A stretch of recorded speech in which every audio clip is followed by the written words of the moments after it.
Le point de l'actualité africaine. Madame, monsieur, bonjour. Merci de nous rejoindre. Au Sénégal, Karim Wade et Khalifa Sall se sont associés dans leur combat pour participer à la présidentielle de février prochain.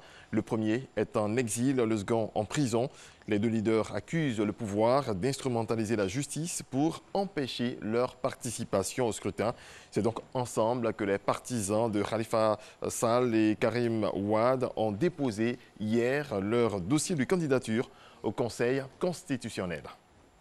Plus de 10 millions de Malgaches vont aux urnes demain pour élire leur président lors d'un scrutin aux allures de règlement de compte entre les deux hommes, André Rajoelina et Marc Ravalomanane, qui écrasent depuis plus de 10 ans la vie politique du pays, un des plus pauvres du continent africain.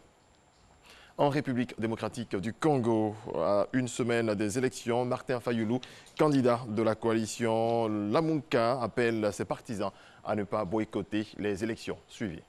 En République démocratique du Congo, à 7 jours des élections, la position de la coalition Lamuka, conduite par Martin Fayulu au sujet de la machine à voter, a évolué. Opposé au départ au vote électronique, le candidat de la coalition demande à ses partisans de participer aux élections en allant porter leur voix. En restant en RDC, où des milliers de Congolais ne pourront pas voter, ils ont fui les conflits et les guerres pour se réfugier dans les pays voisins, notamment en Ouganda, pays qui accueille le plus de réfugiés congolais. Reportage. Jean Bienvenu est un ancien proche de l'opposant Jean-Pierre Bemba. En 2008, il a dû quitter Kinshasa, sa ville natale, pour fuir les autorités. Il fait partie des 15 000 réfugiés de RDC à s'être installés au Congo-Brazzaville. C'est très dur parce que regarder Kinshasa et ne pas avoir cette possibilité d'y revenir, c'est pas facile, D'après le Haut-Commissariat aux réfugiés, plus de 740 000 Congolais ont fui les différents conflits dans leur pays. À la différence d'autres réfugiés africains, ils ne se tournent pas vers l'Europe mais vers les pays voisins, Congo-Brazzaville, Ouganda, Zambie, Angola.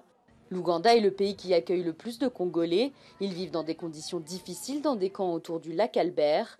Jérôme vit ici depuis qu'il a 9 ans. Il a très peu d'espoir de voir la situation changer à court terme dans son pays d'origine. Je ne vois aucune raison de retourner au Congo pour ensuite devoir revenir m'installer ici à cause de la guerre. D'autres ont choisi de s'installer pour de bon dans leur pays d'accueil, comme ici à Lusaka.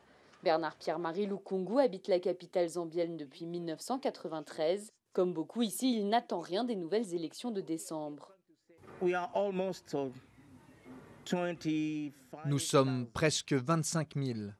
Et si les choses tournent mal, nous avons très peur que beaucoup de personnes veulent rentrer en Zambie. Et nous ne voulons pas de cela parce que ça va déstabiliser ce pays. Nous ne voulons pas de cette situation.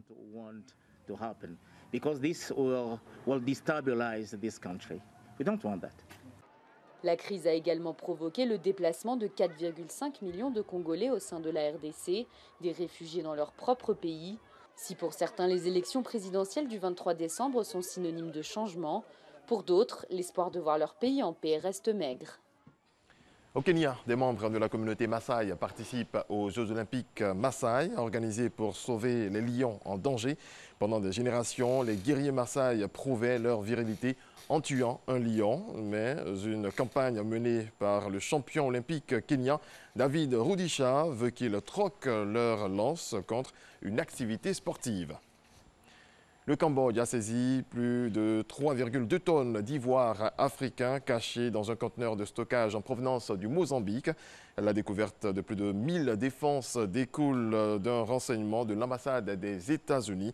La cargaison est arrivée dans le pays l'année dernière et son destinataire inconnu n'est pas arrivé au port pour la récupérer. La demande de la Chine et du Vietnam a fait du Cambodge un point de transit essentiel pour le commerce illicite des espèces sauvages. C'est la fin de ce point de l'actualité. On se retrouve tout à l'heure à 7 h.